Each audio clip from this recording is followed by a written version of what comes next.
Hello YouTube, LJ Draco here. Yes, so as you can tell, today is Monday, and I did promise that I would be doing, what I used to do was my Insta Blue reviews. I start doing them once a week every Monday.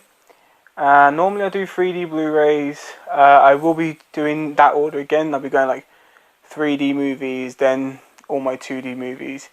But I thought I'd start off with this one. Like I said, I spoke to Alice about which one did she recommend I start this YouTube series with it off with, and she explained this one due to it was the most in-depth review I gave. Also, by doing it vocally, I can add some extra thoughts that I didn't add into the Insta Blue review. So let's just start with it. It's Sucker Punch. Now, if I own the movie, I'll be showing it in the video. If I don't own the movie, I'll just put a picture of the poster here and talk about it that way. But I'm meant to be doing about... It's meant to be all the movies I'm watching on, like all the movies I own. So I should own all the ones I'm talking about. But I'm not going to hold it up for the whole review. I just show it off here. Sucker Punch. Yeah, sorry about the glare from my light. Alright, so let's do the old style reviews that I used to do. So let's just go quickly through the cast list. I'm not going to do the whole cast list. Just to start it with. Alright, so we've got Emily Browning as Baby Doll. We've got Abby Cornish as Sweet Pea. We have Jenna Malone as Rocket. Vanessa Hudgens as Blondie. Jamie Chung as Amber. Carla Gugino as Dr. Vera Gorski. Oscar Isaac as Blue Jones. John Hamm as the High Roller and the Doctor. And then we've got Scott Glenn as the Wise Man. Right, so just to let you know, the way I do my reviews, there's a lot of stuff that I know by heart, but a lot of the time, I take down notes. So, the cast list will always be on a piece of paper, and my actual Insta Blue, so I'll just show you briefly, I'm not going to, I'll quickly show you. There you go. So, what happens is, the stuff that I've written on my Insta Blue review, I put on the paper. And then, as you saw, there wasn't exactly a lot of writing. There's enough, but not a lot. And then, a lot of stuff that I want to say from the heart verbally just comes off the top of my head. So, yeah, right. So, let's just start off with this. Basically, yeah, let me just read what I wrote first. And then all the stuff I want to say verbally. Gotcha. Alright, so, this is a spoiler review. So, yeah, so if you've not seen Sucker Punch, don't watch the video. There's not at one point there won't be a spoiler. But if you have seen it and you kind of want to get a little bit more understanding on the movie, then carry on watching, please do. And tell me if you like it. Anyway, so literally this is just a very quick, brief description on the movie. A girl with a difficult past loses her mum. Evil stepdad finds out that wife leaves. The wife leaves the money and the house to her young daughters. Stepdad wants to now kill daughters to take it all for himself. Eldest daughter tries to kill stepdad, accidentally kills young sister. Dad now has an excuse to get this girl sectioned. By this point, we already understand that she's going through a lot and she's having a bit of a difficulty just off the beginning, and you got that nice that new remix slow track of Seven Seas playing, and like it's like it fits with this scene 'cause it's all kind of slowed down a bit, like Zack Snyder style. It's like slowed down, really emotional beginning scene. Okay, she gets taken to an asylum where she fantasizes about being a hooker in a brothel, because it's easier to pretend that being a prostitute is better than being mentally insane. But yeah, her mental health, so her already having this image of being a prostitute in a brothel, in that delusion, she already has another delusion. So not only is the mental health patient having a fantasy of being a hooker, the hooker has now got a fantasy mental health issue of being a super soldier with the rest of her rest of her gang fighting zombies, dragons, demons, stuff like that, creatures. So she's suffering 3-stage delusions. So already broken. To ease into an asylum, she's created this image of being a prostitute in a brothel because it's less painful than being mentally ill.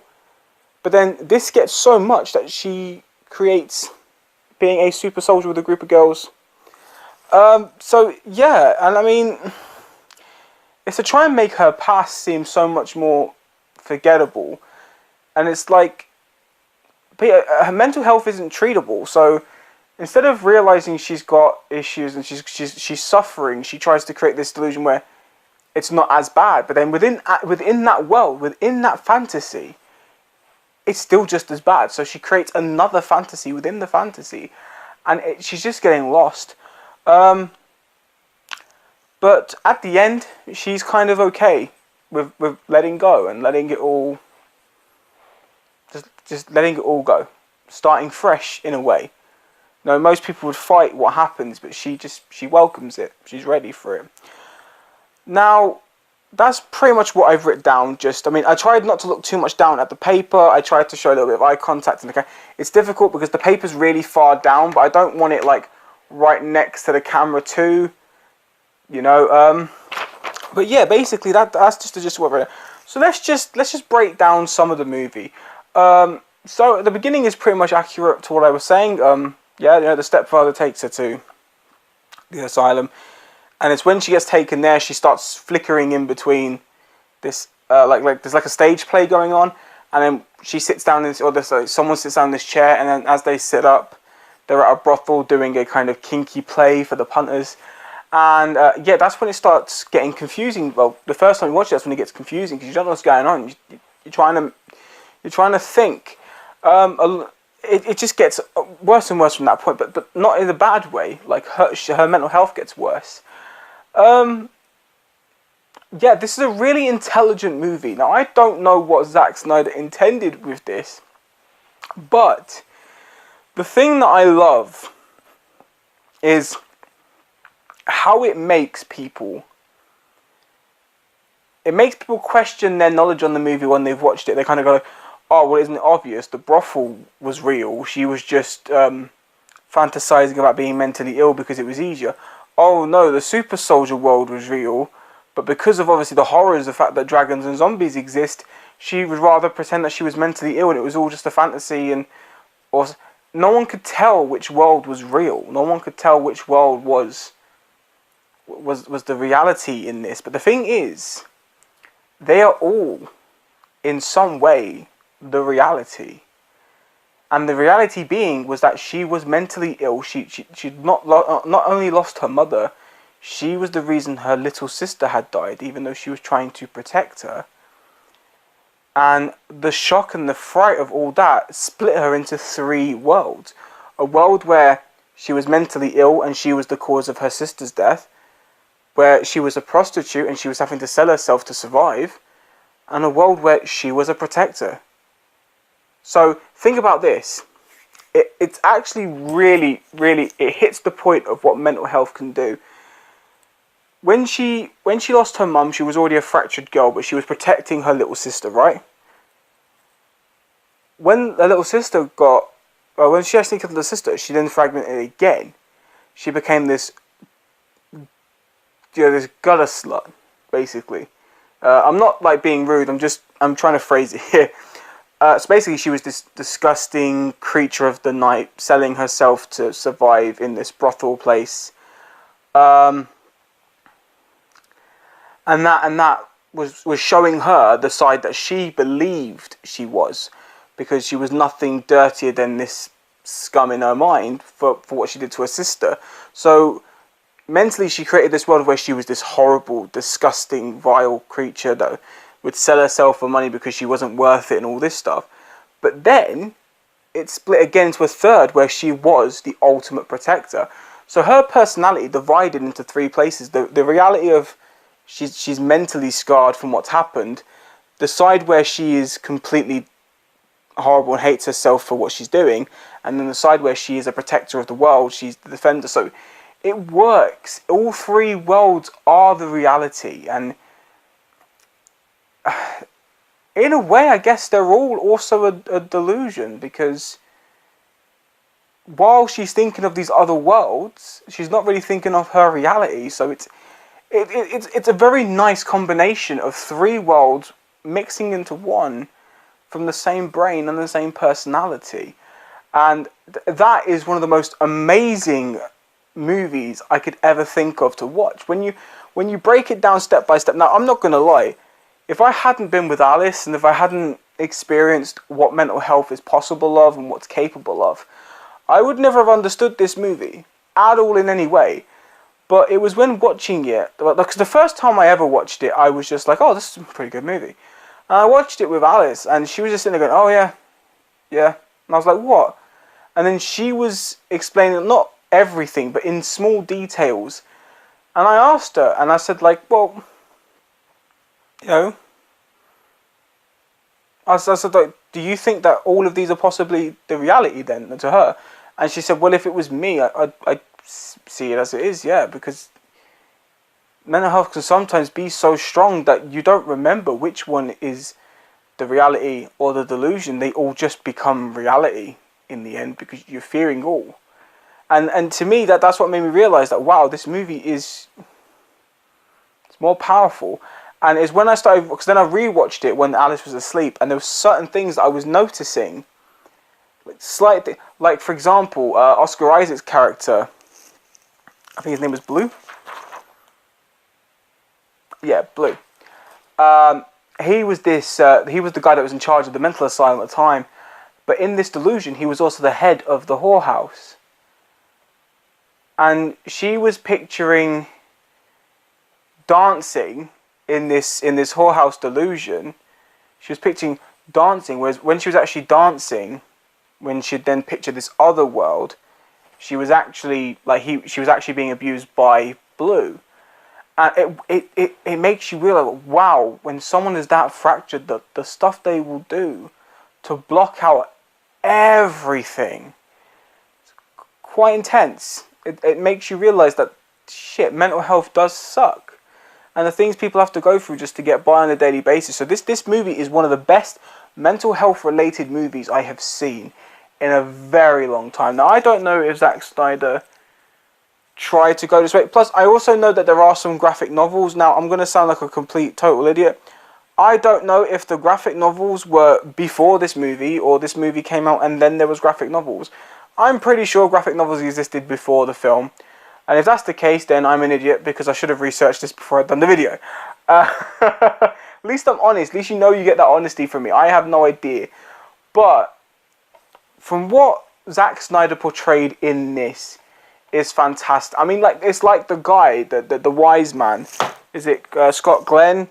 I love that actor. I love him in Daredevil. You know, as Styx. I think is it Styx? I think his name's Styx now. But in this, he's amazing, because you only really see him throughout the delusions of when she's the warrior. Like, he's the one that gives her the sword and the gun. He's the one that's leading the team of girls. But then it's at the end. It's at the end when you see him on the bus as, I think it's either Sweet Pea or Rocket. I can't remember which one's which. But one of the sisters, like, as she gets away, as she gets away, you see him on the bus, and it's kind of like, so she must have seen him somewhere before to know who he is. And it's John Hamm's character. It sucks that he wasn't in this too much, but the performances that he gives for both his roles are actually really amazing. As the High Roller, he's just playing the smart dick with the money. But as the Doctor, for the few seconds he's on screen, he's very believable. Like when at the end, obviously, like I said, if you're watching here, you've seen the film, so spoilers in a way, if someone chooses to watch that hasn't seen it. but to those who have seen it and you know what I'm talking about, at the end, just as he lobotomizes her, he looks genuinely confused and quite worried. He's like, she just looked at me like she was okay with it. He looked genuinely surprised that someone could look so happy with being lobotomized. And I like John Hamm. The actor has grown on me somewhat since Mad Men. Didn't like him before Mad Men, but he's grown on me now. But this film, it's just one of those really intelligent, smart and fun movies to watch, but it's also such a real life, heart-hitting, emotional movie when you break it down.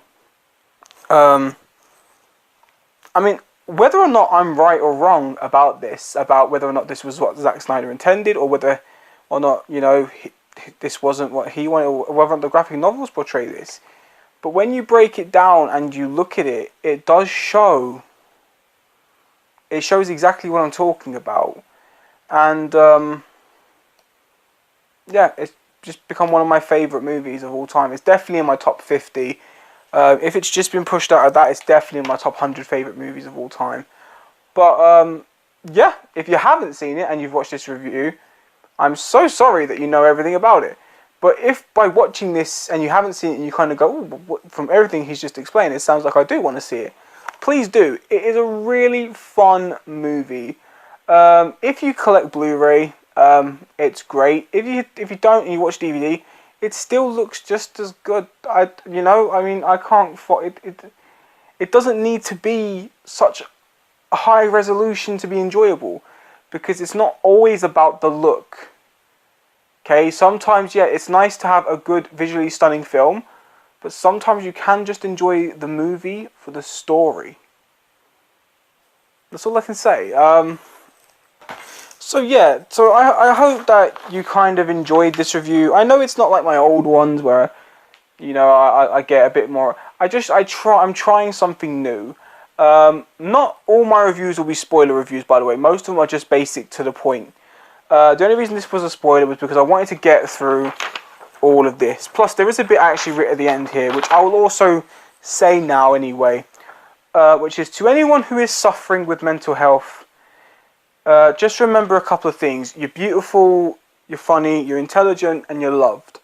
I know a lot of people with mental health issues tend to think that they're alone, even if they're surrounded by people. And a lot of people with mental health issues talk to those who don't suffer with mental health issues, and all they hear is, like, I'm sorry, or I know what you're going through, which isn't true. So all I can suggest to you guys is, you all know Alice, you know my partner. She's struggling really hard at the moment, but she is slightly getting back on track. And the one thing that makes her feel calm is if she can talk to people that's like herself, and also helping others who are like her that's also struggling.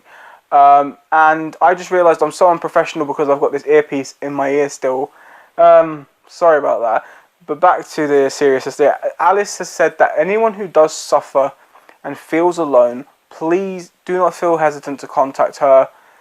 She will talk to you. She's probably one of the people out there who actually does know what you're going through in some extent, not to the full amount, but to some extent. And yeah, just never think you're alone, because me and Alice, we're always here for anyone at any time. Yeah, just leave a comment or message us. But that's it. That is the end for this Sucker Punch review. I'm really hoping you did enjoy this review, and please let me know down below if you think I should continue doing these once a week. Starting from next week, if you guys want it, it's going to be all my 3D Blu-rays that I've already done on Instagram.